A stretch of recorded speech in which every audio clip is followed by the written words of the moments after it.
اور آج modern science نے ہمیں بتایا کہ شہد بنانے کا عمل جو ہے وہ مکھی انجام دیتی جو کہ فیمیل ہے، میل مکھی جو ہے وہ یہ کام نہیں کرتی۔ یہ بھی سائنٹیفک فیکٹ جس کی طرف قرآن نے 1400 برس پہلے اشارہ کیا۔ پھر اس نظام کو دیکھیے جو اللہ نے شہد کی مکھی کو عطا فرمایا۔ ایک ملکہ مکھی ہوتی ہے، اس کی سپرویژن میں سینکڑوں مکھیاں کام کرتی ہیں۔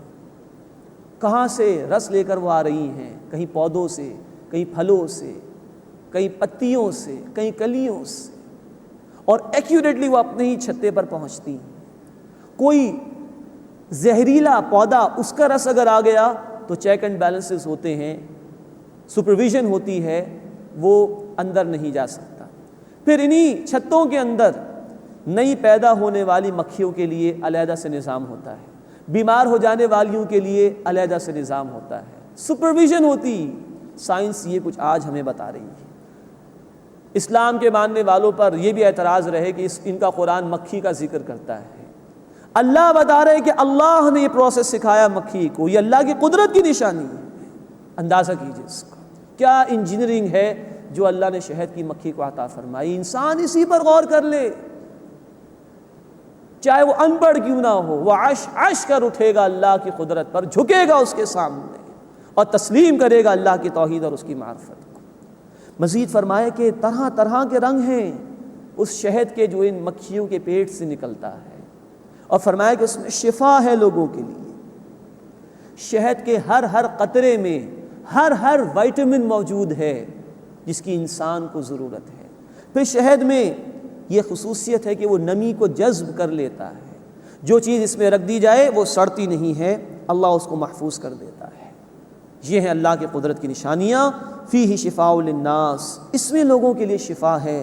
ان فی ذلک لآیۃ لقوم یتفکرون، بے شک اس میں ان لوگوں کے لیے نشانی ہے جو غور و فکر کرتے ہیں۔ غور کرنے والوں کے لیے ایک مکھی کے اندر بے شمار نشانیاں ہیں اللہ کی معرفت کی۔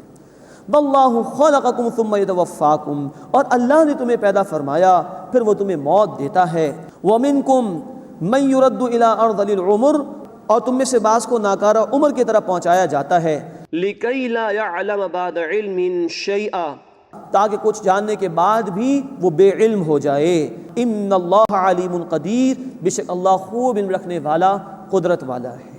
یہ انسان کی کمزوری کا ذکر اور اللہ کی قدرت کا ذکر آ گیا۔ اللہ انسان کو پیدا فرماتا ہے، بچہ ہوتا ہے، جوانی کو پہنچتا ہے، ساری صلاحیتیں عروج پر ہوتی ہیں، پھر جوانی ڈھلنا شروع ہو جاتی ہے، پھر یادداشت بھی ساتھ دے جاتی ہے، پھر جسم کے اعضاء بھی کمزور پڑ جاتے ہیں۔ تم اپنے اختیار میں نہیں ہو، کل اختیار اللہ کا ہے۔ اگر انسان کو اپنے اوپر اختیار ہوتا تو کیا کسی کے بال سفید ہوتے؟ کیا کسی کے چہرے پر جھریاں آتی؟ کیا کوئی بوڑھا ہونا کبھی پسند کرتا؟ ان اللہ علیم قدیر، بے شک اللہ خوب علم رکھنے والا، قدرت والا ہے۔ جس طرح وہ ان مختلف مراحل سے تمہیں گزار رہا ہے، وہ اس بات پر قادر ہے کہ تمہیں دوبارہ زندگی عطا فرماتے۔ اس کے بعد 10واں رکوع شروع ہو رہا ہے، اس میں شرک کی نفی کی گئی ہے۔ چند سرچنگ کوئسچنز ہیں جو اللہ نے بیان فرمائے ہیں اور غور و فکر کی دعوت دی ہے۔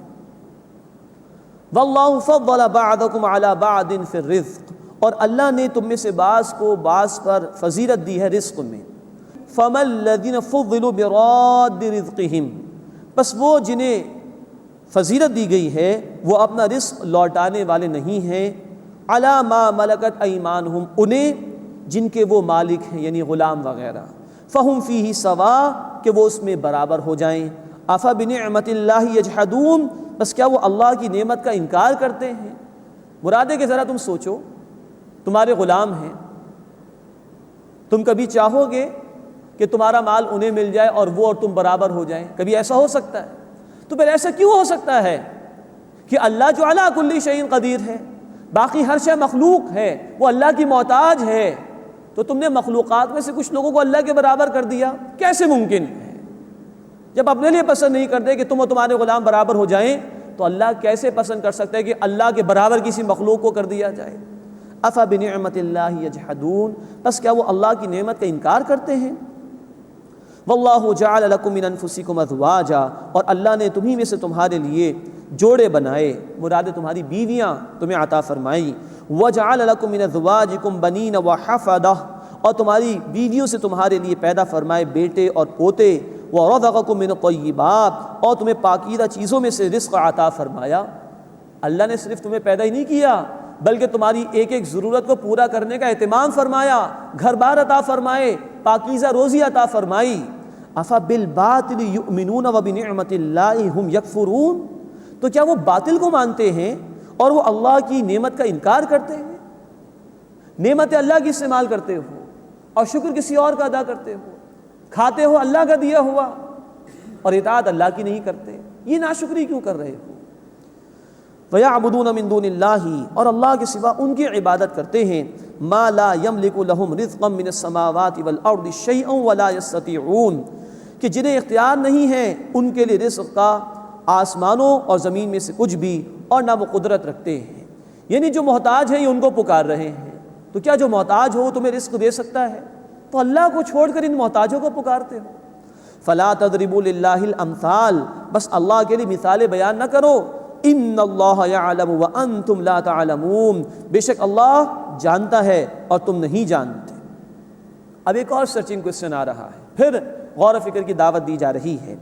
ضرب اللہ مثلا عبدا مملوکا، اللہ نے مثال بیان فرمائی ایک غلام کی جو کسی کی ملکیت میں ہے، لا یقدر علی شیء، جو کسی چیز پر اختیار نہیں رکھتا، ومن رزقناہ منا رزقا حسنا، اور دوسرا وہ جسے ہم نے اچھا رزق عطا فرمایا، فہو ينفق منہ سرا وجہرا، تو وہ اس سے پوشیدہ اور ظاہری طور پر خرچ کرتا ہے۔ هل یستوون، کیا یہ دونوں برابر ہو سکتے ہیں؟ الحمدللہ، تمام شکر تعریف اللہ کے لیے ہے، بل اکثرهم لا يعلمون، لیکن ان میں سے اکثر جانتے نہیں ہیں۔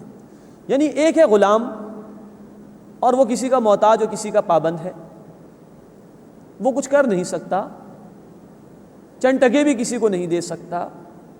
اس کے مقابلے میں ایک آزاد ہے، جس طرح چاہے وہ خرچ کرے، جب چاہے وہ خرچ کرے۔ کیا ایک پابند اور ایک آزاد برابر ہو سکتے ہیں؟ تو خود غور کرو، مخلوقات پابند ہیں، محتاج ہیں اللہ، اور اللہ آزاد ہے، جو چاہے وہ کرے۔ تو مخلوق میں سے کسی کو اللہ کے برابر ٹھہراتے ہو؟ بل اکثرهم لا يعلمون، لیکن ان میں سے اکثر علم نہیں رکھتے۔ ایک اور مثال، ایک اور سرچنگ کوسچن کا انداز، وَضَرَبَ اللَّهُ مَثَلَ الرَّجُلَيْنِ، اور اللہ نے دو آدمیوں کی مثال بیان فرمائی، أَحَدُهُمَا أَبْكَمُ لَا يَقْدِرُ عَلَى شَيْءٍ، ان میں سے ایک گونگا ہے، وہ اختیار نہیں رکھتا کسی بھی چیز پر، وَهُوَ كَلٌّ عَلَى مَوْلَاهُ، اور وہ اپنے آقا پر، اپنے مالک پر بوجھ ہے، أَيْنَمَا يُوَجِّهُ لَا يَأْتِ بِخَيْرٍ، وہ جہاں کہیں اسے بھیجے وہ کوئی بھلائی نہیں لاتا۔ هَلْ يَسْتَوِي هُوَ وَمَن يَأْمُرُ بِالْعَدْلِ، تو کیا یہ برابر ہے اور وہ جو انصاف کا حکم دیتا ہے، وَهُوَ عَلَى صِرَاطٍ مُسْتَقِيمٍ، اور وہ ہے بھی سیدھے راستے پر۔ خود سوچو، کیا یہ دونوں برابر ہو سکتے ہیں؟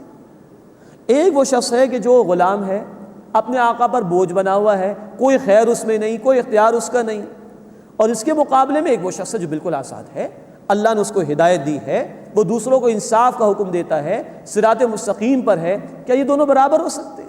جب یہ دونوں برابر نہیں ہو سکتے تو یہ جھوٹے معبود اور اللہ کیسے برابر ہو سکتا ہے؟